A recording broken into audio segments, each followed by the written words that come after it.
بسم اللہ الرحمن الرحیم۔ السلام علیکم، welcome to my YouTube channel novel readers hub. میں ہوں آیت فاطمہ۔ کیسے ہیں آپ سب لوگ؟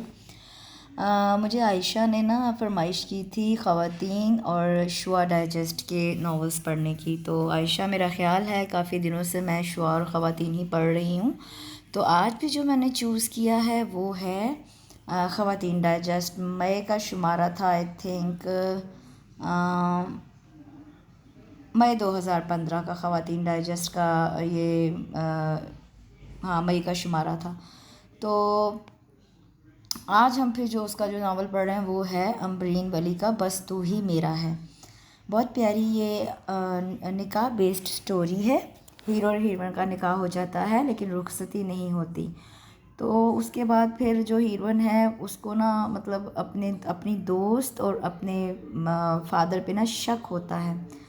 وہ اس شک کی وجہ سے غلط فہمی کا شکار ہو جاتی ہے، بدگماں ہو جاتی ہے، اور اسی بدگمانی میں وہ اپنے مطلب ہسبینڈ سے رخصتی سے انکار کر دیتی ہے اور اسے کہتی ہے کہ تم مجھے ڈیورس دے دو۔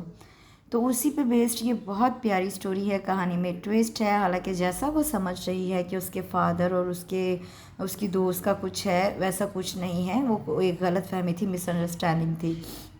بہت پیارا، بہت چھوٹا سا، بہت خوبصورت یہ ناول ہے، تھوڑا سا ڈیفرنٹ ہے، تو میں نے کہا چلیں پڑھتے ہیں ایک ہی جیسے ناولز پڑھ کے۔ ہاں، ہیپی اینڈنگ ہے اس کی، ابھی بتا دوں میں، وہی نہ ہو آپ یہ تھوڑا سا سنیں اور سن کے بھاگ جائیں۔ آپ نے پورا سننا ہے، پورا پڑھنا ہے، پھر اس کے بارے میں مجھے کمنٹ بھی کرنا ہے۔ تو چلیے سٹارٹ کرتے ہیں۔ بس تو ہی میرا ہے بائے امبرین ولی۔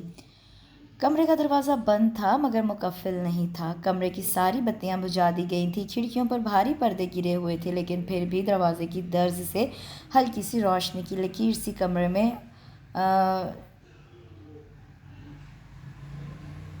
کمرے میں داخل ہو کر اس گہرے اندھیرے کو چیرنے کی کوشش کر رہی تھی۔ ریحاب فرش پر بچھے کارپٹ پر سر گھٹنوں میں دیے اور دونوں بازو گھٹنوں کے گرد لپیٹے بیٹھی تھی۔ وہ رو رو کر تھک چکی تھی، مگر درد تھا جو کسی صورت کم نہ ہوتا تھا۔ آنکھیں مسلسل گریہ زاری سے سرخ ہو رہی تھیں اور پپوٹے بے حد بھاری، کئی گھنٹوں سے ایک ہی زاویے سے بیٹھنے کی وجہ سے جسم اکڑ گیا تھا۔ مگر اسے جسمانی تکلیف کی پرواہ ہی کب تھی؟ جو درد اسے قریبی رشتوں سے ملا تھا، اس کے بعد تو ہر اذیت، ہر تکلیف جیسے ثانوی حیثیت اختیار کر چکی تھی۔ اس کا موبائل پچھلے کئی گھنٹوں سے مسلسل بج رہا تھا۔ وہ بے حس بنی بیٹھی رہی۔ موبائل چیخ چیخ کر خاموش ہو جاتا اور پھر چند لمحوں بعد پھر سے بجنے لگتا۔ اب پھر موبائل بجنا شروع ہو چکا تھا۔ عمر کی مستقل مزاجی کی حد تھی۔ ریحاب نے اپنا بھاری ہوتا سر گھٹنوں سے اوپر اٹھایا۔ بے تحاشا رونے کے باعث آنکھوں میں شدید جلن ہو رہی تھی۔ اکڑے وجود کے ساتھ وہ بیڈ تک آئی۔ اپنی جگہ سے اٹھنے اور بیڈ تک آنے کے لیے اسے بے حد جسمانی تکلیف کا سامنا کرنا پڑا تھا۔ جوڑ درد سے چیخ اٹھا تھا۔ اس نے موبائل اٹھایا اور فون ریسیو کیا۔ ریحاب، تم نے کیا سوچ کر مجھ سے اتنی گھٹیا بات کی؟ بولو، عمر کی سرد آواز اس نے سنی۔ اس کی آنکھیں پھر سے نیر بہانے لگی۔ میں پچھلے 4 گھنٹوں سے تمہیں مسلسل فون کر رہا ہوں، تم فون ریسیو نہیں کر رہی، میرے میسج کا جواب بھی نہیں دے رہی۔ تمہیں لگ رہا ہے کہ میں تمہیں بخش دوں گا؟ تمہیں اس کا جواب ضرور دینا پڑے گا۔ غصے اور پریشانی میں ڈوبی عمر کی آواز اس نے اپنی سسکی روکی۔ عمر، میں نے تم سے جو کچھ بھی کہا ہے وہ بہت سوچ کر کہا ہے۔ میں فیصلہ کر چکی ہوں، بہتر ہے تم بھی اس فیصلے کو قبول کر لو اور تمام کاغذی کارروائی کر کے مجھے طلاق نامہ بھیج دو۔ خدا حافظ۔ ریحاب نے یہ تمام جملے ادا کرتے وقت اپنی آواز کی لڑکھڑاہٹ کو قابو کرنے کی کوشش کی تھی، مگر پھر بھی اس کی آواز لرزتی رہی۔ عمر نے اس کی بات مکمل ہوتے ہی فون پٹک دیا تھا۔ وہ موبائل ہاتھ میں پکڑے اسکرین کو گھورتی رہی۔ وہ سر پکڑ کر بیٹھا ہوا تھا۔ صبح اچانک ہی ریحاب کا فون آیا اور اس نے اپنی طرف سے سارے رشتے ختم کر ڈالے۔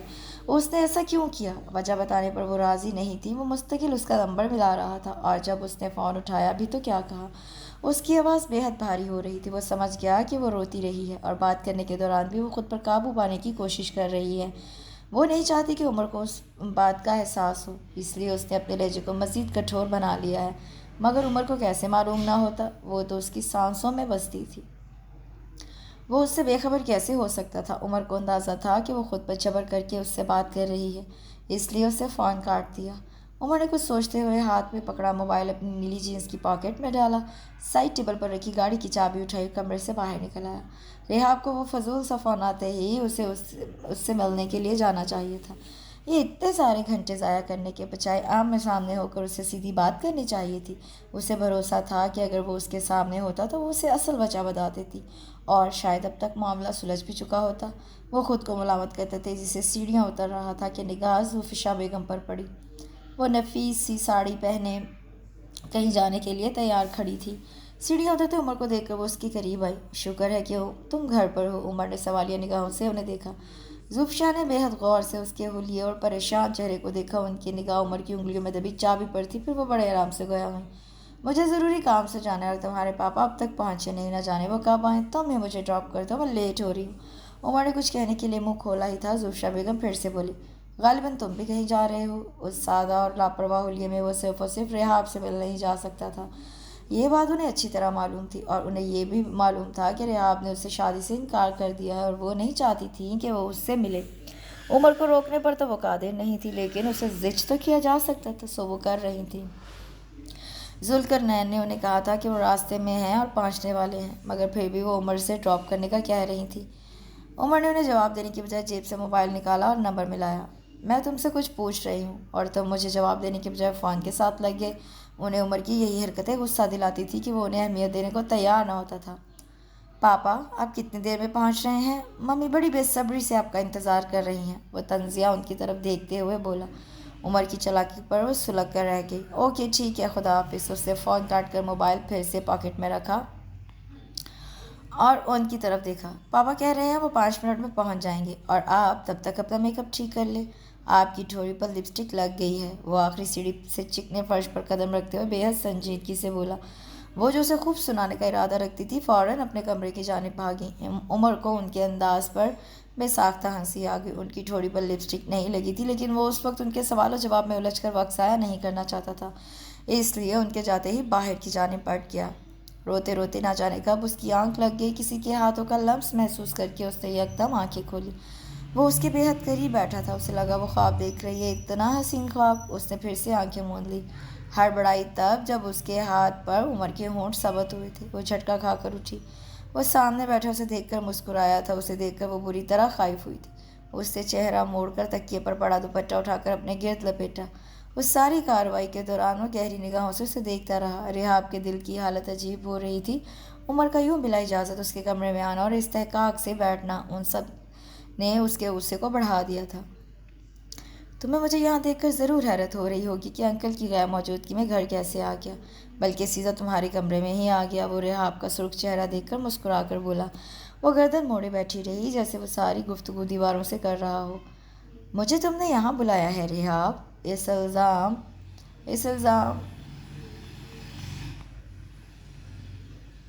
الزام پر ریحاب نے شدید غصے میں اس کی طرف دیکھا۔ اگر مجھ سے ملنے کے لیے تمہارا دل اتنا ہی بے قرار تھا تو تم مجھ سے صاف صاف کہہ دیا ہوتا، میں آ جاتا۔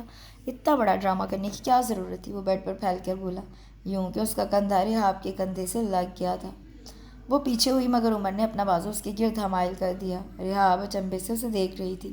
ایسی بے تکلفی کا مظاہرہ آج سے پہلے کبھی نہیں ہوا تھا۔ وہ کل رات سے شدید اذیت برداشت کر رہی تھی۔ ہزار جتنوں کے بعد اس نے عمر سے الگ ہونے کا فیصلہ کیا تھا۔ کتنی تکلیف اٹھا رہی تھی وہ یہ سن کر کہ وہ اور عمر اسے یہ سب مذاق لگ رہا تھا۔ اس سے کچھ بولا ہی نہ گیا، شدید غصے سے اس کی گویائی ہی سلب کر لی تھی، مگر آنکھوں کو بہنے کا بہانہ مل گیا تھا۔ عمر اسے روتا دیکھ کر گڑبڑا گیا۔ ریحاب کیوں رو رہی ہو؟ وہ پریشان سا پوچھ رہا تھا اور وہ شدت سے رونے لگی۔ پلیز خاموش ہو جاؤ اور بتاؤ آخر کیا ہوا ہے؟ وہ اس کے ہاتھ اس کے چہرے پر زبردستی ہٹا کر بولا، آپ یہاں سے چلے جائیں بس، اس نے غصیلے لہجے میں کہا۔ عمر نے بے چارگی سے اسے دیکھا، وہ اسے دیکھ ہی نہیں رہی تھی۔ اگر اس کی آنکھوں میں دیکھ لیتی تو سارا غصہ بھول جاتی۔ ٹھیک ہے میں چلا جاؤں گا، لیکن ایک شرط پر۔ وہ جانتی تھی کہ اس کی شرط کیا ہے۔ تو مجھے یہ بتاؤ کہ تم اتنا زیادہ کیوں رو رہی ہو؟ وہ اس سے قطع تعلق کی وجہ دریافت نہیں کر رہا تھا، وہ اسے یوں بلک بلک کر رونے کی وجہ پوچھ رہا تھا۔ حالانکہ گھر سے نکلنے سے پہلے اور یہاں پہنچنے تک اس کے ذہن میں یہی بات تھی کہ وہ اس سے اس فضول بات کی وجہ پوچھ کر ہی چلے گا، مگر اسے روتا دیکھ کر اسے بس یہی پوچھنا یاد رہا تھا۔ عمر کی آنکھوں میں اپنے لیے بے تحاشا محبت دیکھ کر وہ نگاہ چرا گئی۔ یہاں جو کچھ بھی ہوا اس میں عمر کا کیا قصور، اس پہ کیا عمر قصوروار ہے؟ وہ پھر سوچنے لگی۔ اس کا دل کچھ اور کہہ رہا تھا اور دماغ کچھ اور۔ اسے صرف وہ کرنا تھا جو دماغ نے سمجھایا۔ دل کی تمام دلیلیں، تمام ثبوت دماغ نے رد کر دیے تھے۔ میں آپ سے اپنا ہر تعلق ختم کر چکی ہوں، میرا اب آپ سے کوئی رشتہ نہیں ہے، تو پھر میں ایک انجان شخص کو اپنے آنسوؤں کی وجہ کیوں بتاؤں؟ دل اور دماغ کی اس جنگ میں دماغ جیت گیا تھا۔ رحاب کے آنسو تھم گئے تھے، اس کی آواز میں اب مضبوطی اور بے حد اجنبیت بھی تھی۔ عمر حق تک اسے دیکھنے لگا۔ رحاب، اس ایک پکار میں کیا کچھ نہیں تھا؟ دکھ، حیرانی، تکلیف۔ اس نے چہرہ موڑ لیا۔ عمر نے کندھوں سے تھام کر اپنی سمت موڑا۔ میرا اور تمہارا تعلق اتنا کمزور ہرگز نہیں ہے کہ ایک جھٹکے سے ٹوٹ جائے۔ میں جانتا ہوں کہ ضرور کوئی بہت بڑی بات ہوئی ہے اور تو اس نے تم پر بہت منفی اثرات مرتب کیے ہیں، اور اسی کے زیر اثر تم یہ سب کہہ رہی ہو۔ مجھے یقین ہے کہ کچھ ہی دن میں تم بالکل نارمل ہو جاؤ گی۔ مجھے تم ساری حقیقت بتا دینا، میں انتظار کر رہا ہوں۔ وہ اس کی آنکھوں میں دیکھتے ہوئے نرمی سے کہہ رہا تھا۔ رحاب نے اس کے ہاتھ اپنے کندھوں سے ہٹائے۔ مجھے جو فیصلہ کرنا تھا وہ میں کر چکی ہوں، اب چاہے جتنا بھی وقت گزر جائے میں اس فیصلے کو تبدیل نہیں کرنے والی۔ مجھے ابھی طلاق چاہیے۔ اس نے سرد مہری سے اپنا جملہ مکمل کیا تھا۔ عمر کا ہاتھ بے ساختہ اٹھا۔ رحاب گال پر ہاتھ رکھے پھٹی پھٹی آنکھوں سے اسے دیکھنے لگی۔ آج کے بعد اگر تمہاری زبان پر غلطی سے بھی طلاق کا لفظ آیا تو میں تمہاری زبان کھینچ لوں گا، اور میں دیکھتا ہوں کہ کیسے تم مجھ سے رشتہ توڑتی ہو۔ ساری دنیا سے لڑ کر تمہیں میں نے اپنے نام لکھوایا ہے مسز رحاب عمر۔ اتنی آسانی سے میں تمہیں اپنی دنیا اجاڑنے نہیں دے سکتا۔ تم پر صرف اور صرف میرا حق ہے، جیتے جی بھی اور مرنے کے بعد بھی۔ یہ بات اپنے اس بچکانہ ذہن میں بٹھا لو تو بہتر ہے۔ عمر نے انتہائی سخت لہجے میں اپنی بات مکمل کی تھی اور اسے چھوڑ کر وہاں سے چلا گیا تھا۔ رحاب ساکت سی کھڑی رہ گئی۔ عمر کا یہ جارحانہ روپ اس نے پہلی بار دیکھا تھا۔ آج تک وہ اس سے نرمی سے پیش آتا رہا تھا، کسی گہرے سایہ دار درخت جیسا تھا وہ۔ دونوں کا نکاح ہوا تو وہ بھی آہستہ آہستہ اس کی محبت میں مبتلا ہونے لگی۔ عمر سے دور ہونے کا فیصلہ تو وہ پہلے ہی کر چکی تھی، مگر اس فون کال کے بعد تو جیسے اس نے یہ خود پر فرض کر لیا تھا کہ اسے ہر صورت عمر سے دور رہنا ہے۔ ایک مرد نے اس کا بھروسہ توڑا تھا، دنیا کے سارے مردوں پر سے اس کا اعتبار اٹھ گیا تھا۔ عمر بے حد شرمندہ تھا کہ اس نے رحاب پر ہاتھ کیوں اٹھایا۔ وہ خود کو ملامت کرتا رہا۔ ساری رات وہ ایک لمحے کے لیے بھی نہیں سو پایا۔ رحاب کا روتا اداس چہرہ، بے چین نگاہیں، خود سے بھی کوئی راز چھپاتے کپ کپاتے لب ساری رات نگاہوں میں گھومتے رہے۔ عمر کو پہلی بار اندازہ ہوا تھا کہ کانٹوں پر رات گزارنا کیا ہوتا ہے۔ آخر ایسا کیا ہو گیا تھا جو وہ اس حد تک جانے کا سوچ رہی تھی؟ اگر اسے مجھ سے کوئی شکایت ہوتی تو وہ کم از کم ایک بار مجھ سے تو کہتی، لیکن اس سب کے پیچھے کوئی نہ کوئی وجہ تو ہے۔ کہیں زوفشا ممی نے تو نہیں؟ رحاب میرے اور ان کے تعلقات کے بارے میں اچھی طرح جانتی ہیں، ان کی کسی جھوٹ پر تو وہ یقین کر ہی نہیں سکتی۔ پھر وہ وجہ اگر میری فیملی سے نہیں تو کیا خبر انکل یا منال سے متعلق ہو، لیکن اگر ایسا ہے بھی تو اس میں میری کیا غلطی؟ وہ پوری رات اسی طرح اندازے لگاتا رہا اور رد کرتا رہا۔ صبح ہوتے ہی اس نے ارادہ کیا کہ وہ آج پھر چاہے گا اپنے رویے کی معافی مانگ کر اس سے حقیقت اگلوانے کی کوشش کرے گا۔ بغیر کپڑے تبدیل کیے، صرف چہرے پر ٹھنڈے پانی کے چھینٹے مار کر اس نے اپنی سرخ آنکھوں کی جلن کم کرنے کی کوشش کی اور باہر نکل آیا۔ صبح 7 بجے کا وقت تھا۔ گھر کے لوگوں کی صبح بہت دیر سے ہوا کرتی تھی اور آج تو ویسے بھی اتوار تھا، 12 بجے کے بعد ہی کسی اور کا چہرہ دیکھنے کو ملتا۔ مگر جب وہ لان میں پہنچا تو حیران رہ گیا۔ زوفشا بیگم لان میں واک کرتی پائی گئی۔ اس کا حلق تک کڑوا ہو گیا۔ وہ جلدی سے وہاں سے نکل جانا چاہتا تھا کہ ان کی نگاہ اس پر پڑی۔ ان کے پکارنے پر بیزار سا ہو کر پلٹا۔ صبح صبح ایسی حالت بنا کر کہاں جا رہے ہو؟ انہوں نے انگلی سے اس کے حلیے کی طرف اشارہ کر کے کہا۔ میں اپنے دوست سے ملنے جا رہا ہوں۔ وہ نہ چاہتے ہوئے بھی چھپا گیا۔ تمہارا ایسا کون سا دوست ہے رحاب کے علاوہ جو اتنی صبح صبح بیدار ہو جاتا ہے، بلکہ تمہیں اتنی ایمرجنسی میں بلاتا ہے کہ تمہیں کپڑے تک بدلنے کا ہوش نہیں رہتا؟ ایک تو تفتیش اس پر طنز۔ وہ غصے سے پلٹا۔ ہاں، میں رحاب سے ملنے جا رہا ہوں، آپ کو کیا اعتراض؟ وہ مسکرائیں۔ مجھے تو کوئی اعتراض نہیں، اور اعتراض ہوگا بھی تو کیوں؟ آخر کو وہ تمہاری دلاری منقوہ ہے، دن ہو یا رات تم کسی بھی وقت اس سے ملنے جا سکتے ہو۔ انہوں نے ہنستے ہوئے اس پر چوٹ کی۔ انہیں اچھی طرح اندازہ تھا کہ عمر کی اس حالت کے پیچھے رحاب بی بی کا ہی ہاتھ ہے۔ آج سے پہلے ایسا کبھی نہیں ہوا تھا کہ عمر شکیل صاحب کی غیر موجودگی میں اس سے ملنے جائے۔ وہ ہفتے 2 ہفتے بعد ہی ان کے گھر جاتا تھا، وہ بھی کچھ دیر کے لیے، لیکن کل نہ صرف وہ ان کے گھر گیا بلکہ ساری رات اس کے کمرے کی لائٹ جلتی رہی، اور اب اس کی سرخ آنکھیں، فکر مند چہرہ، سارے راز اگل رہا تھا۔ آپ کو کوئی اعتراض ہونا بھی نہیں چاہیے، کیونکہ آپ اچھی طرح جانتی ہیں کہ میں آپ کے کسی اعتراض کو کبھی خاطر میں نہیں لایا اور نہ ہی کبھی لاؤں گا۔ وہ بھی عمر تھا اپنی بات مکمل کر کے اس نے ان کا جواب سننے کی زحمت نہیں کی تھی۔ جب وہ رحاب کے گھر پہنچا تو زینت صفائی میں لگی ہوئی تھی۔ عمر کو اتنی صبح دیکھ کر وہ بھی حیران ہوئی۔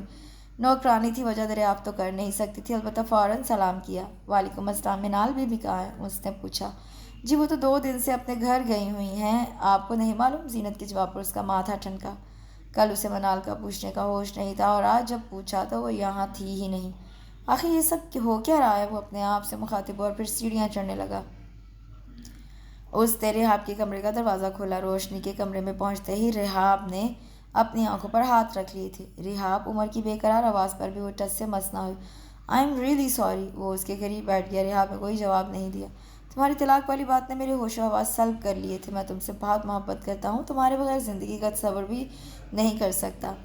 تم میرے لیے میری سانسیں چلتی رہنے کے لیے ضروری ہو۔ اگر رحاب نہیں تو عمر ذوالقرنین کے لیے زندگی نہیں۔ تم اتنی آسانی سے مجھے موت کیسے دے سکتی ہو؟ کیسے مجھے اپنی زندگی سے نکال سکتی ہو؟ عمر کے لفظوں میں سچائی کی مہک اور جذبات کی تڑپ تھی۔ رحاب کا دل کانپ گیا، وہ بے آواز رونے لگی۔ تمہارا یوں رونا ثابت کرتا ہے کہ تم بھی مجھ سے محبت کرتی ہو، میرا ساتھ تمہیں قبول ہے، تم بھی میرے سنگ اپنی زندگی گزارنے کی خواہش مند ہو، تو پھر یہ انکار کیوں؟ کیوں تم ہماری سیدھی سادی زندگی کو پرپیچ راستوں پر گھسیٹ رہی ہو؟ وہ بہت بے چین سا پوچھ رہا تھا۔ رحاب نے تمام تر ہمت مجتمع کی اور اس کی طرف دیکھا۔ عمر، مجھے آپ سے محبت ہو یا نہ ہو وہ الگ کہانی ہے، مگر مجھے آپ پر بھروسہ نہیں۔ رحاب کے اس ایک جملے نے ہی عمر کی ذات ہلا کر رکھ دی۔ عمر کے ہاتھوں میں دبا اس کا ہاتھ چھوٹ گیا۔ وہ بے یقین نگاہوں سے اسے دیکھ رہا تھا۔ رحاب نے اس سے آنکھیں نہیں چرائیں، وہ براہ راست اس کی آنکھوں میں دیکھ رہی تھی۔ وہ بھی وہی کہانی سنا رہی تھی جو رحاب کی زبان نے سنائی۔ یہ جملے ادا کرتے اس کی زبان لمحے بھر کے لیے بھی نہ لڑکھڑائی۔ وہ کتنی ہی دیر کچھ بول نہ پایا۔ تم نے مجھ میں ایسی کون سی خرابی دیکھ لی جو تمہارا مجھ پر سے اعتبار ہی اٹھ گیا؟ وہ خود کو نارمل کرنے کی کوشش کرتے ہوئے بولا۔ اچھا، آپ میں تو جیسے کبھی کوئی خرابی تھی ہی نہیں۔ رحاب کے طنز، اف، وہ میرا ماضی تھا اور میں نے تم سے کبھی کچھ نہیں چھپایا۔ اسے لگا وہ اپنی صفائی دے رہا ہے۔ یہ احساس ہوتے ہی وہ یکدم چپ کر گیا۔ یہ وہ رحاب نہیں تھا جسے وہ جانتا تھا، یہ تو کوئی اور ہی لڑکی تھی۔ وہ حیران پریشان سا اسے دیکھ رہا تھا۔ پھر عمر نے اسے اپنی جگہ سے کھڑے ہوتے ہوئے دیکھا۔ رحاب نے اس کا ہاتھ تھاما اور آگے بڑھنے لگی۔ وہ چپ چاپ اس کے پیچھے چلتا گیا۔ کمرے کے دروازے کے پار آ کر اس نے عمر کا ہاتھ چھوڑ دیا۔ آج کے بعد میرے دل کے اور میرے گھر کے دروازے آپ پر بند ہیں۔ انہیں کھولنے کی کوشش بھی کی تو آپ بہت نقصان اٹھائیں گے۔ وہ ایک قدم کمرے کے اندر رکھتے ہوئے بولی۔ وہ اب تک شوق میں تھا۔ رحاب کا ارادہ بھانپ کر اس نے بند ہوتے دروازے کو دھکا دیا۔ اگر آج اسے دروازہ بند کر دیا تو معاملہ اور خراب ہو جاتا، بگڑ جاتا۔ وہ خود انا میں آ جاتا اور وہ ایسا چاہتا نہیں تھا۔ اپنے رشتے کو انا کی بھینٹ نہیں چڑھانا چاہتا تھا، اسی لیے اس نے رحاب کو دروازہ بند کرتے دیکھ کر دروازے کو دھکا دیا۔ رحاب کی درد بھری چیخ سن کر اسے اندازہ ہوا کہ وہ کیا کر بیٹھا ہے۔ رحاب کے سر سے بری طرح اس کا دروازہ رحاب کے سر سے بری طرح ٹکرایا اور وہ اپنا توازن برقرار نہ رکھ سکی اور گر گئی۔ گرنے کی وجہ سے اس کا پاؤں مڑ گیا، ماتھا ایک طرف سے پھٹ گیا تھا، اب خون رس رہا تھا۔ عمر بھاگ کر اندر آیا۔ پلیز یار، غصہ بعد میں کر لینا، جتنا لڑنا ہے لڑ بھی لینا، پر ابھی اٹھو اور ڈاکٹر کے پاس چلو۔ اس نے اٹھانے کی کوشش کی۔ وہ کچھ کہے بغیر اپنا ہاتھ چھڑانے لگی۔ پاؤں میں شدید تکلیف ہو رہی تھی، پھٹے ہوئے ہونٹ اور ماتھے سے خون بہہ رہا تھا، مگر وہ ڈھیٹ بنی اپنا بازو چھڑوا رہی تھی۔ عمر کو اس کی ڈھٹائی پر شدید غصہ آیا۔ تم اگر اب نہیں اٹھو گی تو میں تمہیں اٹھا کر لے جاؤں گا، اس نے دھمکی دی۔ رحاب ڈر سی گئی۔ عمر نے اب اسے سہارا دیا تو وہ اٹھنے کی کوشش کرنے لگی۔ وہ بمشکل بیڈ تک آئی۔ عمر نے فرسٹ ایڈ باکس ڈھونڈ کر نکالا۔ اس سے پہلے کہ وہ باکس کھولتا، رحاب نے غصے سے باکس چھینا اور خود ہی اپنے زخم صاف کرنے لگی۔ ہو گئی میری ٹریٹمنٹ، اب آپ چاہیے یہاں سے۔ لہجہ اور انداز دونوں روکھے تھے۔ عمر نے کچھ دیر اسے دیکھا۔ انکل واپس آ جائیں تو میں ان سے رخصتی کی بات کروں گا، اور اگر تم نے ان کے ساتھ کوئی فضول بات کی تو پھر مجھ سے کوئی گلہ مت کرنا۔ تم میری بیوی ہو، میں تمہیں عزت سے رخصت کروا کر لے جانا چاہتا ہوں، لیکن تمہاری یہی حرکتیں رہیں تو میں کوئی لحاظ نہیں کروں گا، اٹھا کر لے جاؤں گا تمہیں، یہ بھی یاد رکھنا۔ ساری نرمیاں بالائے طاق رکھ کر وہ سنجیدگی سے بول رہا تھا۔ اس کے لہجے میں سختی نہیں تھی، مگر انداز ایسا تھا کہ وہ گھبرا سی گئی۔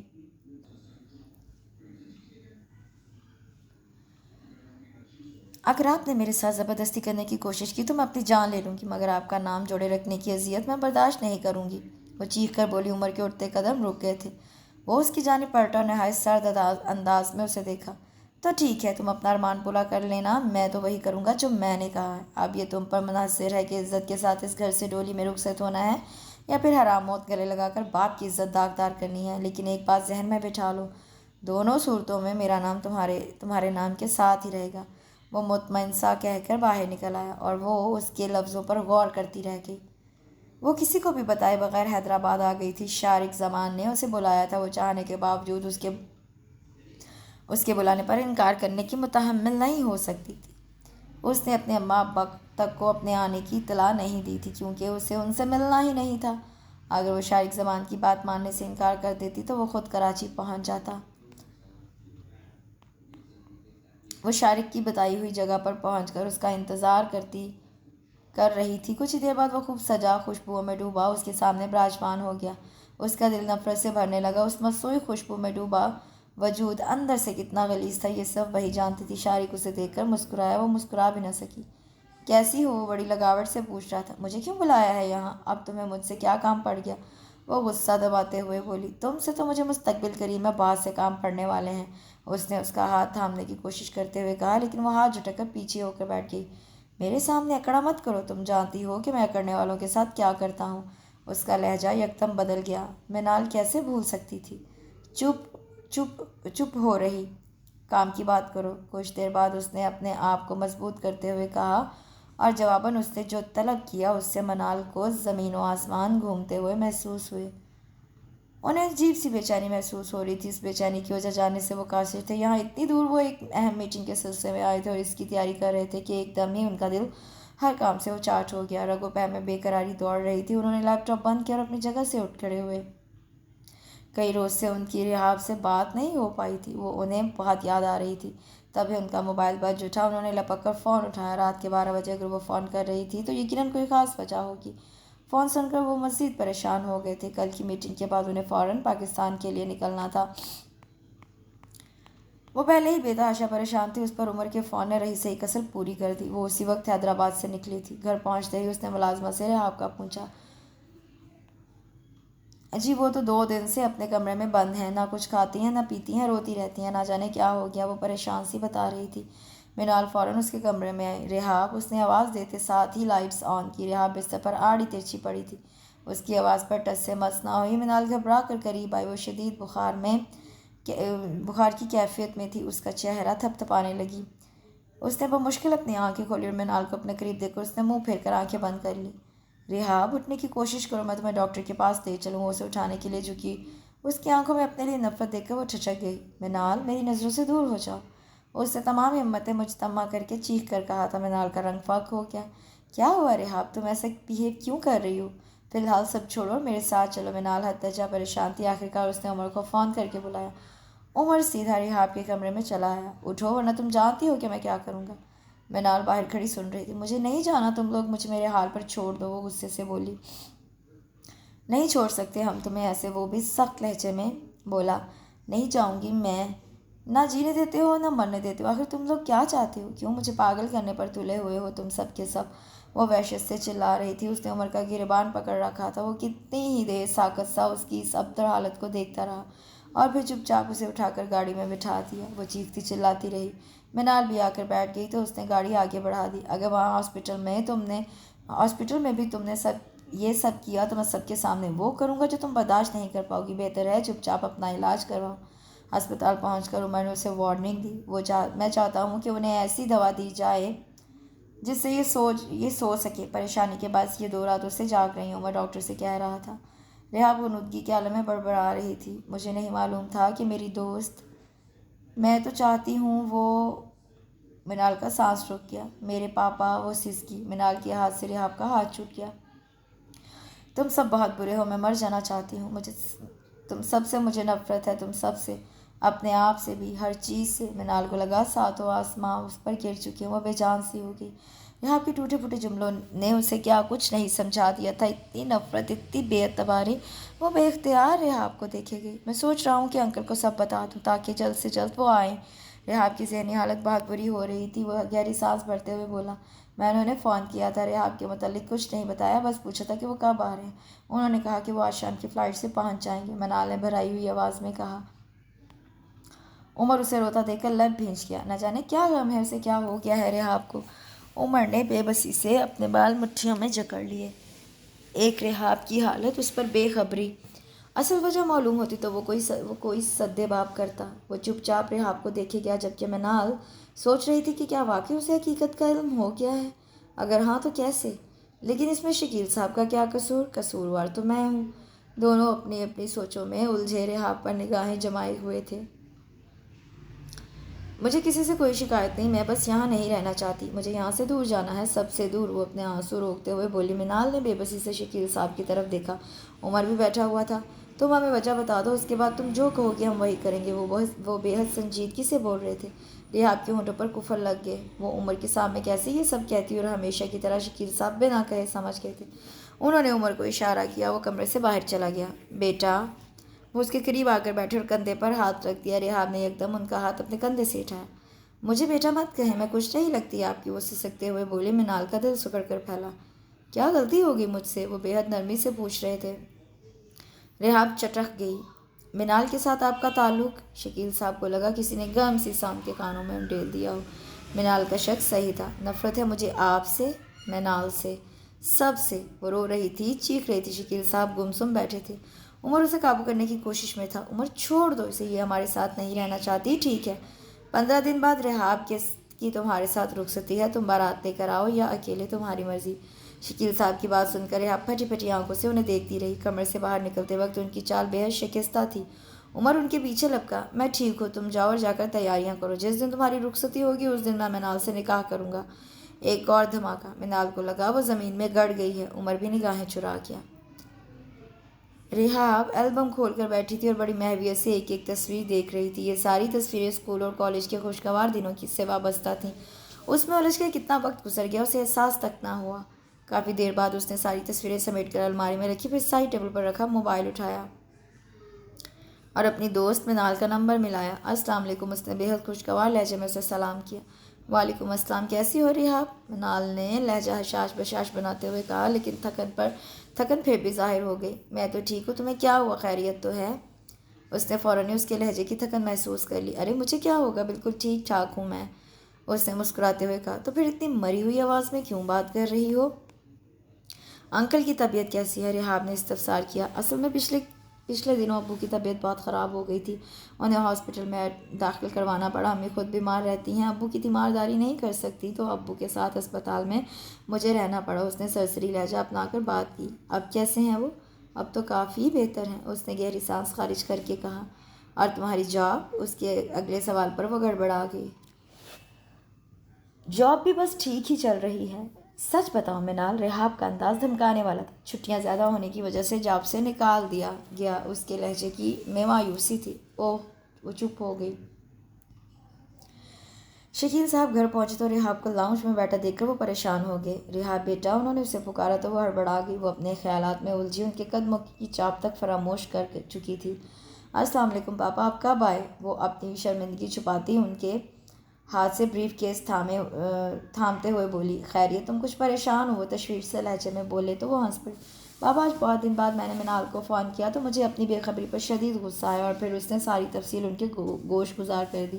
وہ بے حد پریشان ہے کیونکہ اس کی نوکری ختم ہو گئی۔ آپ اس کے لیے جلدی سے جاب ڈھونڈ دیں تاکہ وہ کچھ پرسکون ہو سکے، وہ فکر مندی سے بولی۔ تم پہلے بھی اسے کئی بار یہاں بلا چکی ہو لیکن وہ نہیں مانتی۔ پچھلی بار بھی میں نے اسے اپنے آفس میں سیٹ کرنے کا سوچا تھا لیکن وہ تیار نہیں ہوئی آنے پر۔ وہ سنجیدگی سے بولے۔ ریحاب کو سب یاد تھا لیکن وہ اس رویے کی وجہ سمجھ نہیں سکی تھی۔ پاپا، آپ بس جاب کا بندوبست کیجیے، میں اسے منا لوں گی، اور مجھے یقین ہے وہ مان جائے گی کیونکہ اپنے والد کی بیماری اور پھر اس کی نوکری کے ختم ہونے کے بعد وہ بہت سے مسائل کا شکار ہے۔ ٹھیک ہے بیٹا، کوشش کرتے ہیں، انہوں نے سنجیدگی سے کہا۔ پاپا، میں منال سے ملنے کے لیے حیدرآباد جانا چاہتی ہوں، اس نے کچھ دیر بعد کہا۔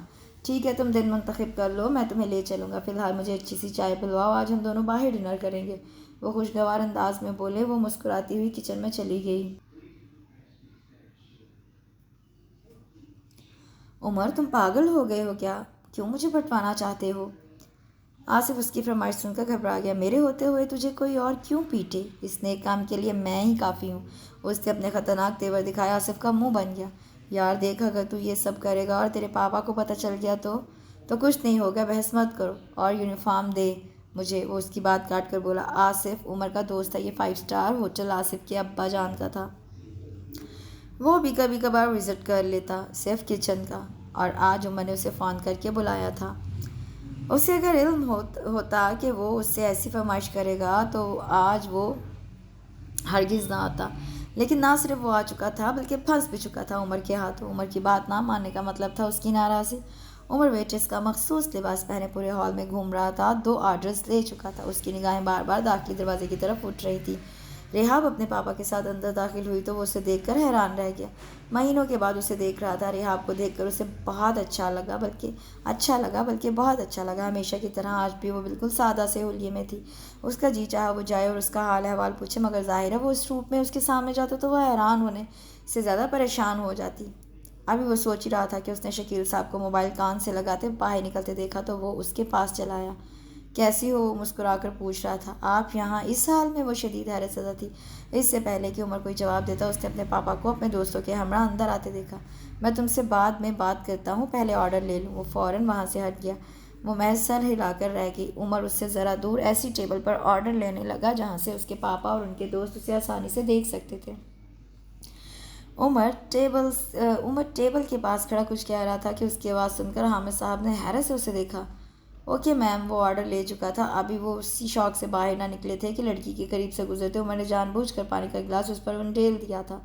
وہ لڑکی چیخ کر اٹھی۔ سوری میم، سوری کر رہا تھا۔ وہ نازک اندام سے لڑکی سے ذلیل کر رہی تھی۔ حامد صاحب کی سمجھ میں نہ آیا کہ آخر یہ ہوا کیا ہے اور کیوں ہوا۔ عمر سر جھکائے سب سن رہا تھا۔ حامد صاحب کے برابر میں بیٹھے ان کے دوست سوالیہ نگاہوں سے حامد صاحب کا چہرہ دیکھ رہے تھے، جبکہ عمر کا مقصد پورا ہو چکا تھا کہ وہ لڑکی کسی طور پر چپ نہیں کر رہی تھی۔ اس کے ہنگامہ مچانے پر مینیجر دوڑتا ہوا آیا۔ عمر کی حیثیت سے باقی تھا وہ اپنی جگہ پریشان کہ کرے تو آخر کیا کرے، جبھی وہ خود اس کی ٹیبل پر آ گئے۔ ریحاب سے جب یہ برداشت نہ ہوا تو وہ بھی اٹھ کر باہر نکل گئی۔ اسٹاپ دس نانسنس، تم جانتی بھی ہو کہ تم کس سے بات کر رہی ہو؟ وہ لڑکی کے سر پر جا کر دھاڑے تھی۔ یہ خاتون ایک ویٹر سے بات کر رہی ہیں اور ویٹرز کے ساتھ اس طرح بات کی جاتی ہے؟ عمر کا سرد انداز میں ادا کیا گیا جملہ انہیں سب سمجھا گیا تھا۔ وہ اچنبھے سے اسے دیکھ رہے تھے۔ یہ ان کا بیٹا تھا۔ ویٹرز کی کوئی عزت نہیں ہوتی کیونکہ وہ آپ جیسے لوگوں کی چاکری کے لیے پیدا ہوتے ہیں۔ نچلے درجے کے کیڑے مکوڑوں جیسی زندگی گزارنے والوں کی کیا عزت ہے نا سر؟ وہ لڑکی اب چپ ہو کر انہیں دیکھ رہی تھی۔ حامد صاحب سے کوئی جواب نہ بن پڑا۔ کچھ روز پہلے اس ہوٹل میں عمر ان کے ساتھ تھا اور ویٹر سے پانی کا گلاس ان کے کپڑوں پر گر گیا تھا۔ وہ لڑکا سوری تک نہ کہہ سکا تھا کیونکہ حامد صاحب نے ایک زوردار تھپڑ اس کے چہرے پر مارا تھا۔ عمر غصہ کرنے اور جھگڑا کرنے پر انہوں نے 2 الفاظ ادا کیے تھے جو عمر نے اب ان کے سامنے دہرائے۔ شکر کیجیے کہ انہوں نے مجھے غلطی پر تھپڑ نہیں مارا۔ وہ سخت غصے میں کہتا وہاں سے چلا گیا۔ وہ انہیں کیا سمجھانا چاہتا تھا؟ وہ باپ تھے، عمر ان کی جان تھا۔ جب وہ لڑکی ان کے بیٹے کو الٹا سیدھا بول رہی تھی اس وقت غصے سے انہیں لگ رہا تھا کہ وہ اس لڑکی کا گلا ہی دبا دیں گے۔ انہیں اس کم عمر سے لڑکے کی سرخ آنکھیں اور جھکا چہرہ یاد آیا۔ اگر وہ ایک بیرا نہ ہوتا اور کسی امیر آدمی کا بیٹا ہوتا اور اس کے ہاتھوں ان کے کپڑے گندے ہو جاتے تو وہ کیا یہی رویہ رکھتے؟ بات ان کی سمجھ میں آ گئی تھی۔ کسی اور کی عزت نفس کا احساس دلانے کے لیے وہ اپنے آپ کو بے عزت کروا رہا تھا۔ اتنا بڑا دل تھا عمر کا، وہ کچھ بول ہی نہ پائے۔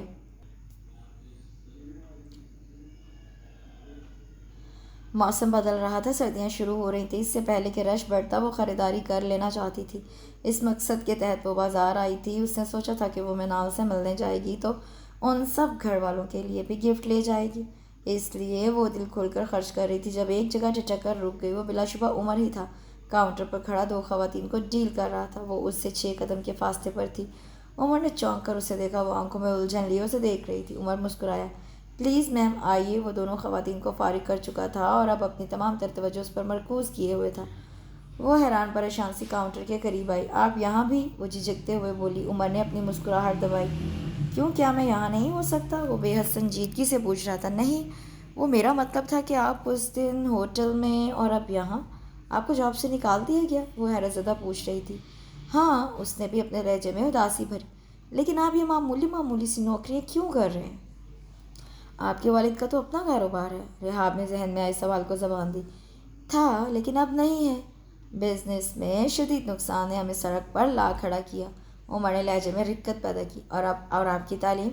وہ یونیورسٹی میں بہت قابل اسٹوڈنٹ ہوا کرتا تھا، اس سے یہ بات ہضم نہیں ہو رہی تھی۔ اگر وہ کام آتی تو کیا میں آپ کو یہاں دکھائی دیتا؟ ہر کوئی تجربہ مانگتا ہے اور سفارش بھی، جو کہ میرے پاس نہیں۔ یہاں صرف اس کی اہمیت اور قدر ہے جس کے پاس پیسہ ہے۔ اس کا لہجہ آخر میں تلخ ہو گیا تھا۔ عمر رحاب کا یونیورسٹی فیلو اور 1 سال سینئر تھا۔ عمر کی ذہانت کے چرچے پوری یونیورسٹی میں تھے۔ لڑکیاں اس کی خوبصورت شخصیت پر مرتی تھیں، ذہانت پر جان دیتی تھیں۔ وہ بھی اسے کئی بار تتلیوں کے جھرمٹ میں دکھائی دیا۔ وقت اور حالات انسان کو کس قدر مجبور کر دیتے ہیں۔ وہ اسے دیکھتے ہوئے سوچنے لگی، وہ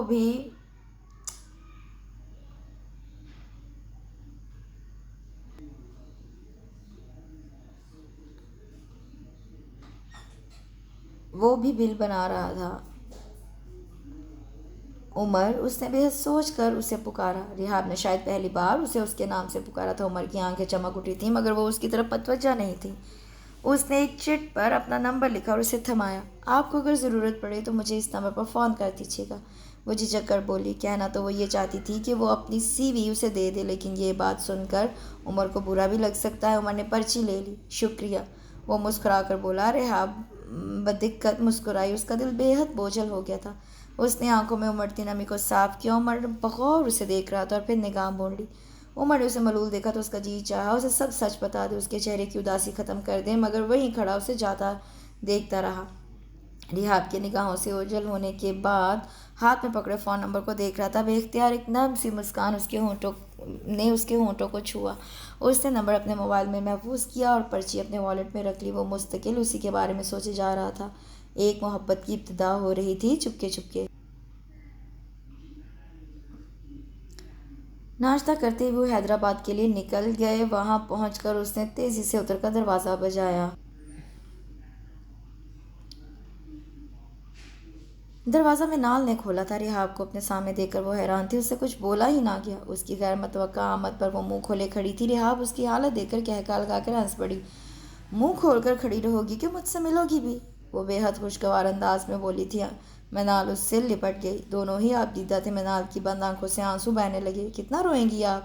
جانی پہچانی آواز پر وہ کرنٹ کھا کر سیدھی ہوئی۔ آنکھیں کھول کر دیکھا، وہ اس کے سامنے کھڑے تھے۔ ان کا دل چاہا وہ ان پر نگاہیں جمائے کھڑی رہے، لیکن دل کو ڈانٹ کر وہ رحاب سے دور ہوئی اور نگاہیں جھکا لیں۔ السلام علیکم، اس نے شرمندہ سے لہجے میں سلام کیا اور سائڈ پر ہو گئی۔ وہ جواب دیتے اندر داخل ہوئے۔ 3 کمروں، مناسب صحن پر مشتمل چھوٹا سا گھر بے حد صاف ستھرا تھا۔ آئیں بیٹھے۔ اس نے جلدی سے کمرے کا دروازہ کھولا، اندر گھس کر لائٹ آن کی، پنکھا چلایا تاکہ بند کمرے میں تازگی ہو۔ انہیں بٹھا کر وہ کچھ دیر کے لیے غائب ہوئی۔ آئی تو گلاسوں میں جوس تھا۔ انہیں گلاس تھما کر وہ سامنے بیٹھ گئی۔ آنٹی انکل کی طبیعت کیسی ہے؟ رحاب نے بات کا آغاز کیا۔ امی کے گھٹنوں میں درد تھا، وہ اسپتال گئی ہیں، جبکہ ابو کچھ دیر پہلے ہی سوئے ہیں۔ کافی بہتر طبیعت ہے، تم سناؤ کیسی ہو؟ اس نے سنجیدہ انداز میں جواب دیا۔ رحاب نے اس کی پریشانی محسوس کی تھی۔ شکیل صاحب کو بھی وہ بہت بے چین سی لگی۔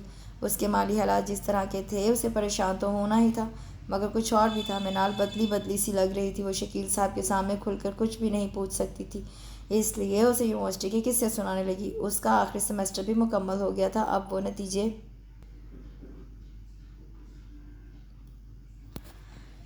نتیجے کے انتظار میں تھی۔ منال اس کی باتیں سنتی رہی، پر توجہ شکیل صاحب پر تھی۔ نہ چاہتے ہوئے بھی وہ اس کے دھیان میں تھے۔ وہ جب سے رحاب سے ملا تھا اس کے بارے میں سوچ رہا تھا۔ اس نے اپنے والیٹ سے وہ پرچی نکالی اور اسے دیکھ کر مسکرایا۔ خوبصورت سا منظر اس کی نگاہوں میں آیا۔ رحاب اس کی جونیئر تھی۔ عمر نے نئے آنے والوں کی بہت ریگنگ کی تھی۔ اسٹوڈنٹس کسی بھی ڈپارٹمنٹ کے ہوتے اس کی شرارتوں سے نہیں بچ پاتے تھے۔ جب رحاب نے یونیورسٹی جوائن کی، پہلے ہی دن اس کا ٹاکرا عمر سے ہوا، مگر حیرت انگیز طور پر عمر نے اس سے کوئی شرارت نہیں کی تھی۔ عمر کو خود اس کی وجہ معلوم نہیں تھی۔ شاید رحاب کی بے تحاشا معصومیت نے اسے کسی بھی شرارت سے روکے رکھا تھا۔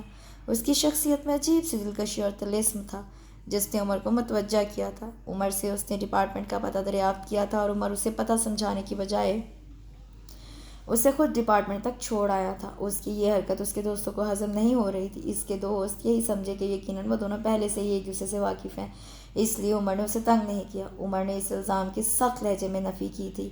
رحاب مجھے پہلی نگاہ میں معصوم اور سادہ لگی ہے، اس لیے میں نے اسے تنگ کرنا مناسب نہیں سمجھا۔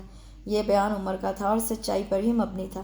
مگر نیا آنے والا ہر طالب علم شروع کے دنوں میں اسی قدر معصوم اور سادہ دکھائی دیتا ہے جتنی کہ ریحاب۔ تو پھر ان معصوموں کی ریگنگ کیوں؟ اعتبار نے اس سے گھورتے ہوئے کافی اچھا پوائنٹ اٹھایا تھا۔ وہ عمر کی دوست تھی اور عمر کوئی جواب نہیں دے پایا۔ ان گزرے سالوں میں سے معلوم ہوا تھا کہ ریحاب کے فادر کو تو وہ بہت اچھی طرح جانتا ہے، کاروباری حلقے میں وہ کافی مشہور تھے، کئی پارٹیز میں ان کی ملاقات ہوئی تھی، لیکن ریحاب کو اس نے کبھی ان کے ہمراہ کسی پارٹی میں نہیں دیکھا تھا، اس لیے وہ جان نہیں پایا کہ وہ ان کی بیٹی ہے۔ جب اسے معلوم ہوا تو اسے حیرت ہوئی۔ وہ اب تک یہی سمجھتا آیا تھا کہ ریحاب کی سادگی اور شرافت مڈل کلاس کے مذہبی گھرانے کی دین ہوگی۔ حقیقت معلوم ہونے پر اسے اپنی سوچ پر افسوس ہوا۔ اسے اول روز سے ہی وہ اچھی لگی تھی۔ اس نے کئی بار اس سے بات کرنے کی کوشش کی، لیکن اس نے محسوس کیا تھا کہ وہ اس سے گریزاں تھی، بلکہ ہر اس لڑکے سے جس کے ایک کا فیئر کا بھی اسے علم ہوتا وہ اسے دور بھاگتی۔ اس کی اس درجہ احتیاط پسندی پر وہ کئی بار ہنسا تھا، لیکن اس نے ریحاب کو کبھی تنگ بھی نہیں کیا۔ اس کی پڑھائی مکمل ہو چکی تھی، اس کے بعد اس کا سامنا ریحاب سے مہینوں بعد ہوتا تھا۔ وہ بھی کبھی کسی شادی کے فنکشن میں ہیلو ہائی کے بعد وہ یوں بیٹھ جاتی جیسے گونگی ہو، اور اب 6 ماہ بعد اسے وہ دکھائی دی۔ اسے یقین تھا کہ اس کے انسلٹ کے وقت اٹھ کر باہر جانے کی وجہ یہ تھی کہ اس کا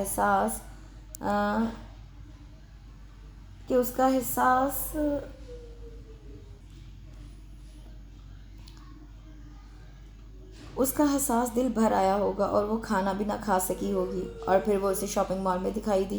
وہ اسے کاؤنٹر پر کام کرتے دیکھ کر دکھی اور پریشان ہو گئی تھی۔ اس نے بنا سوچے سمجھے جھوٹ بولا تھا۔ اسے علم نہیں تھا کہ اس نے ایسا کیوں کیا، شاید اس کی توجہ کے حصول کے لیے، کیونکہ پچھلے کئی دن سے ریحاب اسی کے ذہن پر سوار تھی اور بار بار اسے یاد آ رہی تھی۔ وہ اپنے ایک دوست سے ملنے گیا تھا،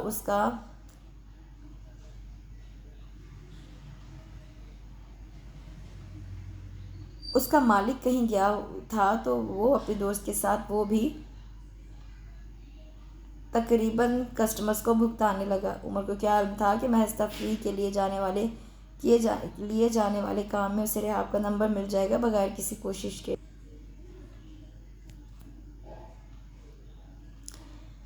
ریحاب منال کے گھر میں کچھ دن کے لیے رک گئی تھی۔ شکیل صاحب کراچی واپس چلے گئے۔ ریحاب اور منال اسکول کے زمانے سے دوست تھیں۔ ریحاب شہر کے مہنگے ترین اسکول میں پڑھتی تھی۔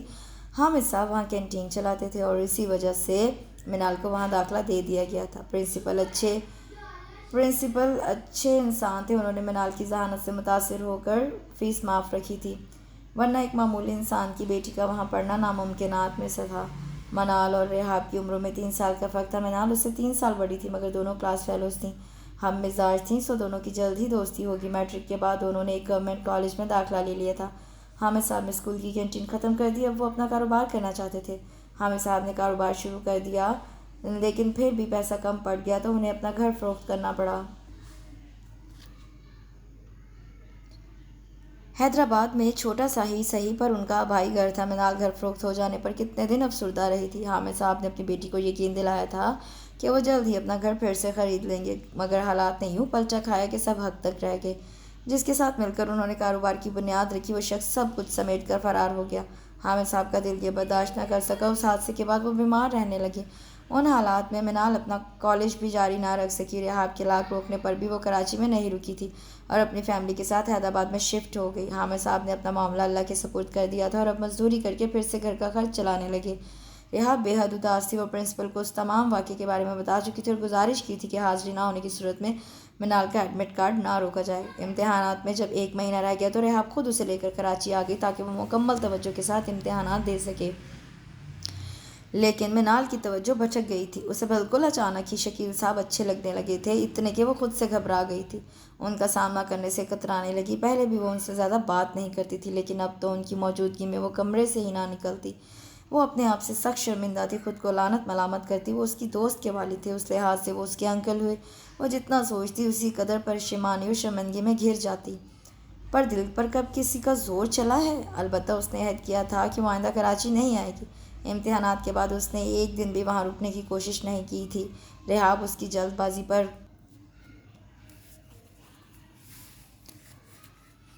ناراض ہو چکی تھی، لیکن وہ کیا کرتی، مجبور ہو چکی تھی۔ وہ بعد میں اس نے ریحاب کو منا لیا تھا۔ اگلے سال پھر اسے آنا پڑا۔ اس بار اس نے امتحان سے بس 1 دن پہلے ہی اس شہر کا چہرہ دیکھا جس نے اس کا سب کچھ چھین لیا تھا، دل بھی، حامد صاحب بیماری کے باوجود مزدوری پر جاتے تھے. اس نے پرائیویٹ BA میں داخلہ لے لیا اور ایک اسکول میں نوکری کے ساتھ ٹیوشن بھی پڑھانے لگی. لیکن جبکہ ریحاب یونیورسٹی میں پڑھنے لگی. ریحاب کو اس نے اپنے حالات کا نہیں بتایا تھا، پھر بھی وہ سب جان گئی تھی. اس نے شکیل صاحب سے کہہ کر اپنے آفس میں اس کے لیے جگہ بنائی. لیکن بھلا وہ یہ نوکری کیسے کر سکتی تھی؟ وہ ان سے دور رہنا چاہتی تھی، لیکن یہ اس کی خام خیالی تھی کہ وہ ان سے دور رہ کر انہیں بھول جائے گی. دل کی زمین پر جو محبت کی کومپل پھوٹی ہے وہ سیراب نہ ہونے کی صورت میں پھلے پھولے گی نہیں. عمر نے دوبارہ ریحاب کو فون کیا تو اس نے فوراً اس کی جاب کا پوچھا. اس نے انکار کیا تو ریحاب نے ہمت کر کے عمر سے کہا کہ وہ اپنی CV لے کر اس کے پاپا کے آفس آ جائے. عمر نے فوراً وہاں پہنچنے کی حامی بھر لی تھی. اسے نہیں معلوم تھا کہ حقیقت جاننے کے بعد ریحاب کا کیا رد عمل ہوگا، لیکن وہ اس مذاق کو مزید بڑھانا نہیں چاہتا تھا. اسے علم تھا کہ اس لڑکی کا دل کس قدر نازک ہے. جب عمر آفس پہنچا تو وہ وہاں پہلے سے موجود تھی، جبکہ شکیل صاحب نے بہت حیرت میں گر کر عمر سے مصافحہ کیا. برخوردار، یہ کیا چل رہا ہے؟ میں کیا سن رہا ہوں؟ عمر ذوالقرنین کے پاس نوکری نہیں؟ ان کی بات پر وہ مسکرا اٹھا. سر، میرے پاس کب نوکری ہے بھلا؟ میں تو اپنے پاپا کی دکان چلاتا ہوں، وہ شرارت سے بولا. وہ ہنس پڑے. ریحاب ناسمجھی سے اسے دیکھ رہی تھی. اصل بات کیا ہے بتانا پسند کرو گے؟ دونوں کی گفتگو سے اندازہ ہوتا تھا کہ وہ ایک دوسرے سے بہت اچھی طرح واقف ہیں. اور پھر عمر نے ساری تفصیل انہیں بتا دی. حقیقت جان کر ریحاب کو تو غصے سے برا حال ہو گیا. اس کا بس نہ چلتا تھا کہ وہ سامنے بیٹھے عمر کا سر پھاڑ دے. وہ تیزی سے ان کے آفس سے نکل گئی تھی. وہ پیچھے سے پکارتے رہ گئے. آئی ایم ریئلی سوری، مجھے اندازہ نہیں تھا کہ یہ ایسے ریئیکٹ کریں گی. وہ شرمندگی سے بولا. میری ریحاب بہت معصوم ہے. اس نے بنا کچھ سوچے سمجھے تمہاری کہانی پر یقین کر لیا تھا. حالانکہ اگر وہ زیادہ توجہ دیتی تو تمہارا جھوٹ پکڑ لیتی، لیکن اسے تمہاری کہانی نے افسردہ کر کے رکھ دیا. وہ مسکرا کر کہہ رہے تھے. عمر بھی ہنس پڑا. اس کے بعد اس نے ریحاب کو 20 فون کیے تھے، مگر اس نے ایک بھی فون نہیں اٹھایا. اس نے پھولوں کا گلدستہ اور سوری کا کارڈ TCS کیا. بیٹا، اس کا وہ مذاق اتنا بھی برا نہیں تھا کہ تم اسے معاف نہ کر سکو. پاپا کے اتنا کہنے پر ہی اس نے عمر کو فوراً میسج کر دیا کہ وہ ناراض نہیں.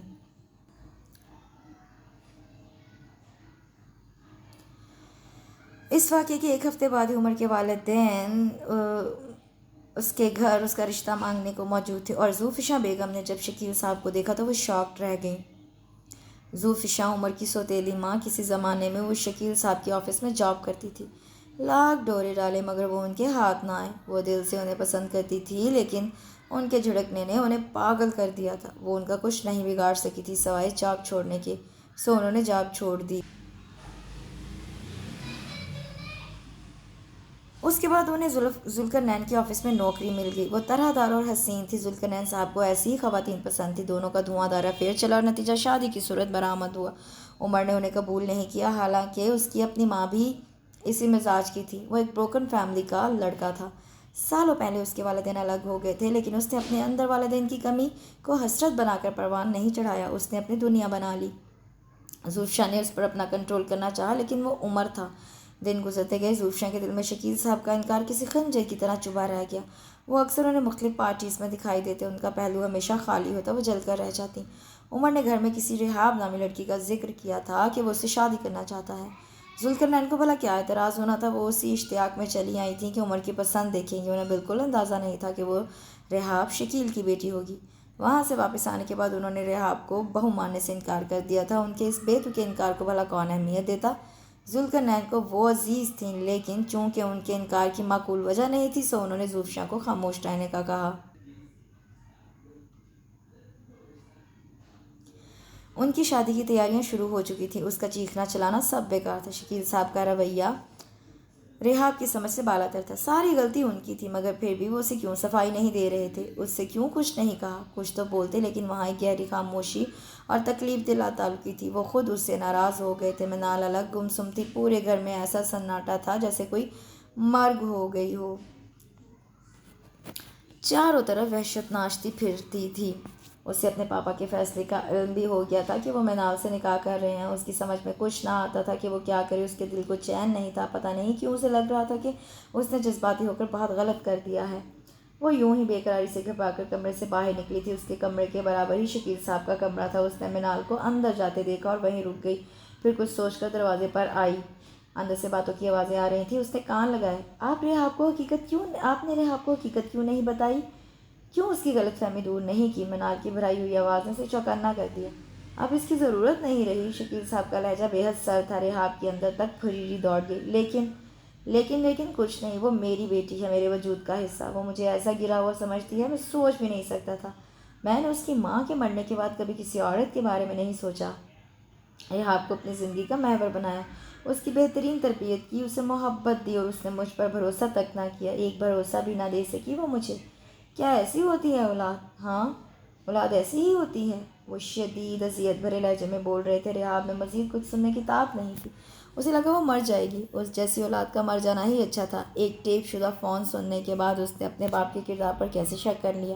اسے خود سے، اپنے آپ سے گھن آ رہی تھی۔ اس نے دعا کی کہ وہ مر جائے۔ منال کو جو نوکری ملی تھی وہ اس سے بے حد خوش تھی۔ اس کی تنخواہ اتنی تھی کہ وہ آسانی سے اپنی ضروریات پوری کر سکتی تھی۔ آفس میں بھی اسے کوئی مسئلہ نہیں تھا، وہاں کا ماحول کافی سازگار تھا۔ البتہ شارق زمان، جو کہ باس کا چمچہ تھا، اکثر اسے تاڑتا۔ وہ کوفت میں مبتلا ہو جاتی۔ جیسے جیسے دن گزرتے جا رہے تھے، شارق زمان اس سے بات کرنے کے بہانے ڈھونڈنے لگا۔ بظاہر وہ بے حد مہذب انسان تھا، لیکن منال چونکہ اس کی توجہ محسوس کر چکی تھی، اس لیے اس سے دور رہتی تھی۔ اس کے دل میں ایک ہی انسان تھا اور وہ اس کے علاوہ کسی کو جگہ نہیں دے سکتی تھی۔ چند دن اور گزرے اور شارق زمان نے اسے شادی کے لیے پرپوز کر دیا۔ اس نے ایک لمحہ بھی سوچنے کی زحمت نہیں کی اور اسے انکار کر دیا۔ شارق زمان کا تاریک ہوتا چہرہ دیکھ کر اسے افسوس ہوا، لیکن وہ بھی دل کے ہاتھوں مجبور تھی۔ شارق زمان کا دن بدن بڑھتا اصرار اور پاگل پن اسے خوفزدہ کر رہا تھا۔ وہ جاب بھی نہیں چھوڑ سکتی تھی، کیا کرے کیا نہ کرے کے درمیان لٹکی رہتی۔ اسے کچھ سمجھ میں نہیں آ رہا تھا۔ شارق زمان ایک نمبر کا فلرٹی آدمی تھا، لیکن چونکہ اسے اب شادی کرنی تھی، اس لیے اسے منال پسند آئی۔ اس نے منال جیسی لڑکیاں بہت کم دیکھی تھیں، اسے باکردار لڑکی چاہیے تھی۔ اسے منال نظر آ گئی، وہ سچ مچ اسے پسند کرنے لگا تھا، لیکن اس کا مستقل انکار، اس کا گریز اس کے اندر کے انا پرست مرد کو جگا رہا تھا، بلکہ جگا چکا تھا۔ منال کے پیچھے وہ بہت خوار ہوا، لیکن پھر بھی وہ نہ مانی۔ اس نے منال کے انکار کو اپنی انا کا مسئلہ بنا لیا تھا۔ وہ اسے جھکا ہوا دیکھنا چاہتا تھا اور اس نے سوچ لیا تھا کہ وہ اسے کیسے اپنے سامنے جھکائے گا۔ وہ خود اس کے پاس آتی اور اس کی منتیں کرتی کہ وہ اس سے شادی کر لے اور اس کے بعد وہ اسے اپنا لیتا، اس کا بدلہ پورا ہو جاتا۔ اس نے پلان ترتیب دے دیا تھا اور دن بھی منتخب کر لیا تھا۔ وہ روز کی طرح آفس آئی۔ ابھی اسے آفس آئی کچھ ہی دیر ہوئی تھی کہ اس کا موبائل بجا۔ فون سن کر وہ پوری طرح پریشان ہو گئی تھی۔ شارق اسے روتا دیکھ کر اس کے پاس آیا تھا۔ کیا ہوا منال، خیریت تو ہے نا؟ وہ مصنوعی پریشانی سے بولا۔ اسپتال سے فون آیا کہ ابا کا ایکسیڈنٹ ہو گیا، مجھے جانا ہے، وہ روتے ہوئے کہہ رہی تھی۔ تم پریشان مت ہو، میں تمہیں اسپتال ڈراپ کر دیتا ہوں۔ اس نے آفر کی تھی اور منال نے بنا سوچے سمجھے قبول کر لی۔ پورے راستے وہ روتی رہی اور دعائیں کرتی رہی، چونکی تب جب شارق نے ایک گھر کے سامنے گاڑی روکی۔ آپ یہاں کیوں آ گئے؟ وہ حیران سی بولی۔ تمہارے ابا اسپتال میں ہیں، یقیناً پیسوں کی بھی ضرورت پڑے گی، میں اپنا والیٹ گھر بھول گیا تھا، وہی لینے آیا ہوں۔ اس نے اتنا معقول بہانہ پیش کیا تھا کہ اسے شک بھی نہ ہو سکا، اور فی الحال اس کے پاس بہت کم پیسے تھے۔ اپنی انا کو مار کر وہ چپ رہی۔ تم بھی اندر آ جاؤ، پانی وانی پی لو۔ وہ چپ چاپ اتر آئی۔ دماغ حامد صاحب میں اٹکا ہوا تھا۔ اس نے اس کے گھر کے اندر قدم رکھا۔ وہ ایک کمرے میں گھس گیا تھا اور اسے لاؤنج میں بٹھا کر وہ والیٹ ڈھونڈنے لگا۔ وہ پانی پینے لگی، ٹینشن سے اس کا دل شدید دھڑک رہا تھا۔ تھوڑی دیر بعد شارق اندر آیا۔ چلیں؟ اس نے اپنی سرخ آنکھیں اٹھا کر اس سے پوچھا تھا۔ رونے کی وجہ سے اس کی ناک اور چہرہ سرخ ہو رہا تھا، اس کا حسن مزید نکھر گیا تھا۔ شارق کی نگاہیں بدلی ہوئی لگ رہی تھیں، اب ان میں صرف بدلہ نہیں تھا، جذبات بھی تھے۔ وہ جذبات جو شدید انا نے دبا لیے تھے۔ وہ بے اختیار اس کے قریب آیا۔ منال، اس کی آواز اور لہجہ بدل گئے تھے۔ منال کا رنگ اڑ گیا۔ یہ کیا ہو رہا تھا اور اب آگے کیا ہوگا؟ وہ خوفزدہ سی کچھ سوچنے بھی نہ پائی تھی کہ شارق نے اسے بے بس کر دیا۔ وہ چیختی رہی مگر اس نے اس کی ایک نہ سنی۔ اپنی ہوس پوری کرنے کے بعد اس نے منال کو بتایا تھا کہ اس نے وہ جھوٹا فون کروایا تھا۔ منال نہ زندوں میں تھی نہ مردوں میں، اس میں اتنی ہمت بھی نہیں تھی کہ وہ اسے کچھ کہہ پاتی۔ اسے اب قدرت کی اس ستم ظریفی پر یقین نہیں آ رہا تھا۔ میں منتظر ہوں کہ کب تم مجھ سے کہو گی شارق مجھے اپنا لیں۔ اس روز اس نے کیسے خود کو سنبھالا تھا یہ وہی جانتی تھی۔ اگر وہ یہ بات اپنی ماں کو بتاتی تو وہ جیتے جی مر جاتی۔ وہ خود تو بے موت مر چکی تھی، مگر اب کسی اور کو تو موت کے منہ میں نہیں دھکیل سکتی تھی۔ شارق روز اس قسم کے پیغامات اسے بھیجتا۔ وہ اب زندہ لاش تھی، جبکہ شارق کا خوشی کا کوئی ٹھکانہ نہیں تھا۔ اس نے اپنے آپ کو حالات کے دھارے پر چھوڑ دیا تھا۔ اس نے سوچ لیا تھا کہ وہ مر جائے گی، لیکن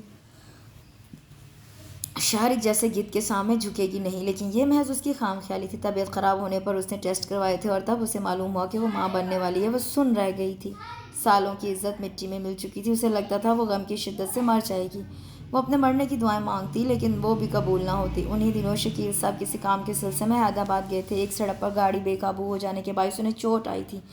قریبی کلینک جا کر انہوں نے مرہم پٹی کروانے کا سوچا تھا اور وہاں انہوں نے منال کو دیکھا۔ وہ لیڈی ڈاکٹر سے روتے ہوئے جو کہہ رہی تھی اس نے ان کو منجمد کر دیا۔ وہاں سے نکلتے ہی منال نے شکیل صاحب کو دیکھا تو اس سے آخری صدمے سے بھی گزرنا پڑا۔ انہوں نے بے انتہا غصے سے اس کا ہاتھ پکڑا اور اسے باہر لے کر آئے تھے۔ یہ میں کیا سن رہا ہوں؟ غصے سے ان کی بڑی بری حالت تھی۔ اس نے روتے بلکتے ساری بات انہیں بتا دی۔ کتنی ہی دیر وہ گمسم رہے، بالکل ساکت اور چپ۔ تم آج ہی میرے ساتھ کراچی چلو، اور ہاں، اس بارے میں ریحاب کو بھی کچھ بتانے کی ضرورت نہیں، اور اس شارق کو تو میں دیکھ لوں گا۔ ان کا بس نہیں چل رہا تھا کہ وہ اس شکاری کو قتل کر دیں۔ میں وہاں جا کر کیا کروں گی؟ اور رہی بات اس آدمی کی، تو جو بھی ہوا اب میری عزت تو واپس نہیں آ سکتی۔ میں اور بدنامی نہیں برداشت کر پاؤں گی۔ وہ مجھے بدنام کر دے گا۔ وہ بہت گھٹیا آدمی ہے۔ منال خوفزدہ تھی۔ اب یہاں تو میں تمہیں نہیں رہنے دے سکتا، اور اس مسئلے کا بھی کوئی حل سوچتے ہیں۔ وہ خود بہت پریشان ہو گئے تھے لیکن اسے تسلی دے رہے تھے۔ وہ منال کو اس کے گھر لے گئے۔ وہ بیمار پڑے حامد صاحب کو ساتھ چلنے کے لیے منا رہے تھے اور وہ مان گئے۔ منال کا دن بدن پیلا پڑتا رنگ انہیں پریشان کرتا تھا۔ وہ جانتے تھے کہ باہر نوکری کرنا آسان کام نہیں، لیکن انہیں اندازہ بھی نہیں ہو سکتا تھا کہ منال کیا کچھ برداشت کر چکی ہے۔ فون پر ہدایت دے کر وہ نیکسی ٹھیک کروا چکے تھے۔ ریحاب منال کی اچانک آمد پر جہاں حیران تھی وہاں بے تحاشا خوش بھی تھی۔ اس نے ہمیشہ کی طرح گہرائی میں جانے کی ضرورت محسوس نہیں کی تھی۔ اس کے لیے اتنا ہی کافی تھا کہ منال آ چکی ہے۔ کراچی آ جانے کے بارے میں تو شارق نے سوچا ہی نہیں تھا۔ وہ اسے فون پر دھمکاتا، لیکن اب وہ اس سے کیوں ڈرتی؟ اس کے ساتھ شکیل تھے۔ وہ اسے اپنے ایک دوست کی لیڈی ڈاکٹر بیوی کے پاس چیک اپ کے لیے لے گئے تھے۔ یہ سب منال کو بے حد شرمندگی سے دوچار کرتا تھا، لیکن وہ کیا کرتی، مجبور تھی۔ وہ یہ بچہ پیدا نہیں کرنا چاہتی تھی۔ شکیل صاحب کو پتہ چلا تو انہوں نے سختی سے منع کیا تھا، لیکن منال کی دن بدن بگڑتی حالت دیکھ کر وہ اسے خود ایک ڈاکٹر کے پاس لے گئے تھے۔ وہ ڈاکٹر چونکہ ان کی قریبی دوست کی بیگم تھی، اس لیے وہ ان پر بھروسہ کرتے تھے۔ ان کے درمیان ہونے والی گفتگو ذو فشاں نے سن لی تھی۔ وہ اس ڈاکٹر سے ملنے آئی تھیں کہ ان کے سے دوستانہ تعلقات تھے، اور وہ وہاں آ کر جیسے انہیں خزانہ ہی تو مل گیا تھا۔ ان کی گفتگو کو انہوں نے نہ صرف ریکارڈ کر لیا بلکہ ایڈٹ کر کے اسے ریحاب کو بھیج دیا تھا۔ ریحاب کے لیے یہ سب اس قدر حیران کن تھا کہ وہ ساکت رہ گئی۔ اور پھر رپورٹس بھی اس نے منال کے کمرے سے ڈھونڈ نکالی تھی۔ اس سب نے اس کے حواس چھین لیے تھے۔ وہ پاگل ہو گئی تھی۔ اسے لگتا تھا اس کا دل پھٹ جائے گا۔ زوفشاں اپنے اس کارنامے پر بے حد خوش ہوئی تھیں۔ انہوں نے بعد میں اسے فون کر کے یہ بھی کہا کہ وہ عمر سے شادی سے انکار کر دے، کیونکہ وہ ایک بد کردار مرد کی بیٹی کو قبول نہیں کر سکتی۔ اس نے ان کے فون آ جانے سے پہلے ہی سوچ لیا تھا کہ وہ عمر سے تو کیا، کسی سے بھی شادی نہیں کرے گی۔ بقول اس کے اتنے نیک پاپا بہہ گئے تو عمر تو تھا بھی فلرٹ۔ اس نے بنا سوچے سمجھے وہ سب کیا تھا۔ اسے حقیقت کا علم نہیں تھا۔ وہ اپنے کمرے میں بیٹھی رو رہی تھی۔ اس نے روتے روتے سر اٹھایا اور منال سے بات کرنے کا سوچا۔ وہ اپنا موبائل اٹھا کر منال کے کمرے میں آ گئی۔ منال کمرے میں چکر کاٹ رہی تھی۔ اسے کمرے میں آتا دیکھ کر وہ حیران ہوئی۔ ریحاب کے چہرے پر اسے شرمندگی دکھائی دے رہی تھی۔ اسے حیرت ہوئی۔ ریحاب نے کچھ بھی کہے بغیر کمرے کا دروازہ بند کر دیا تھا اور موبائل میں موجود آڈیو چلائی۔ وہ بلا شبہ اس کی اور شکیل صاحب کی آواز تھی، لیکن ان کی باتوں کو کاٹ پیٹ کر ایسے جوڑا گیا تھا کہ وہ بھی سن کر ششدر رہ گئی۔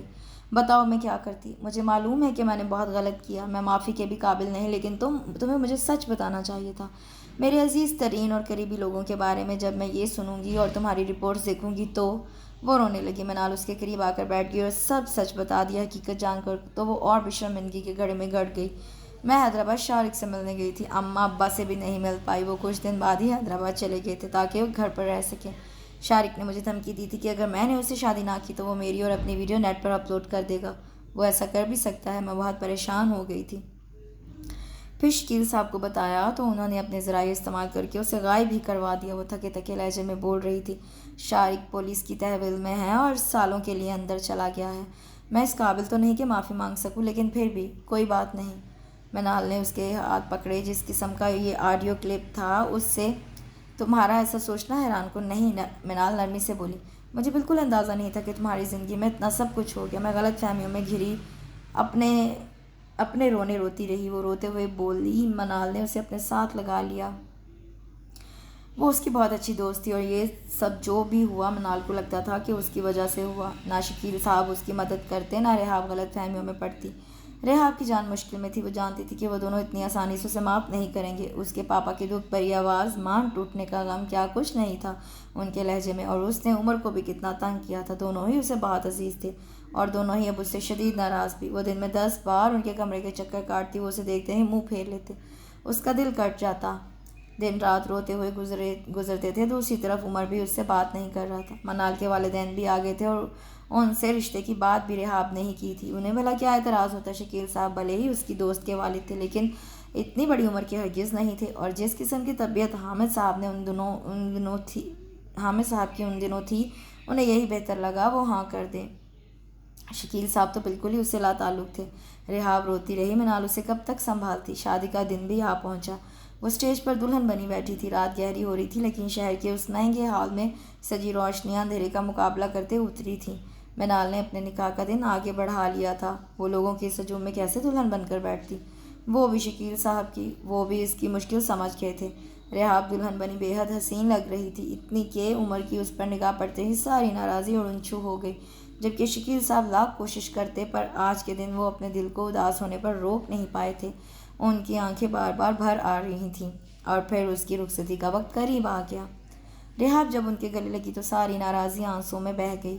وہ رو رو کر ان سے معافی مانگ رہی تھی، ان کا دل اس کی طرف سے صاف ہو چکا تھا۔ رحاب سجی سنوری حوروں کو بھی مات دیتی پلنگ کے عین وسط میں بیٹھی تھی۔ وہ عمر کی ناراضی کا سوچ سوچ کر پریشان تھی۔ تبھی عمر اندر داخل ہوا تھا۔ وہ سوچوں میں الجھی سر جھکائے بیٹھی تھی۔ اس کے قریب بیٹھنے پر وہ چونکی۔ فوراً ہی آنکھوں میں موٹے موٹے آنسو آ گئے۔ تم پھر رونا شروع ہو گئی؟ عمر اچنبھے سے بولا۔ آئی ایم ریئلی سوری عمر، میں نے آپ کو بہت ہرٹ کیا، وہ سوسو کر کے کہہ رہی تھی۔ عمر نے اس کے ہاتھ تھام لیے۔ جو ہونا تھا ہو چکا، میں وہ ساری بری باتیں بھلا چکا ہوں، مجھے تم سے کوئی شکایت نہیں ہے، اس نے مسکرا کر کہا۔ تو رحاب خوش ہو گئی۔ میں اپنی اس نئی زندگی کی شروعات لڑائی جھگڑے یا ناراضی سے نہیں کرنا چاہتا۔ تم نے اس وقت جو کیا وہ غلط فہمی کا نتیجہ تھا، چاہے غلط صحیح، لیکن پھر بھی جن سے محبت کی جاتی ہے ان کی غلطیاں معاف کرنے کا ظرف بھی رکھا جاتا ہے، اور مجھے تم سے بے تحاشا محبت ہے، اور میں وہ سب بھول چکا ہوں۔ آج سے ہماری نئی زندگی شروع ہو رہی ہے، بولو اس نئی زندگی میں تم میرا ساتھ دو گی؟ وہ مسکرا کر پوچھ رہا تھا۔ رحاب نے اس بات میں سر ہلاتے ہوئے اپنا ہاتھ اس کے ہاتھوں پر رکھ کر یقین دہانی کرائی تھی۔ اس کے ساتھ یہاں اس خوبصورت سے ناول کا اختتام ہوتا ہے۔ کل انشاءاللہ ایک نئے ناول کے ساتھ حاضر ہوں گی۔ اپنا بہت سا خیال رکھیں، دعا میں یاد رکھیں۔ اللہ حافظ۔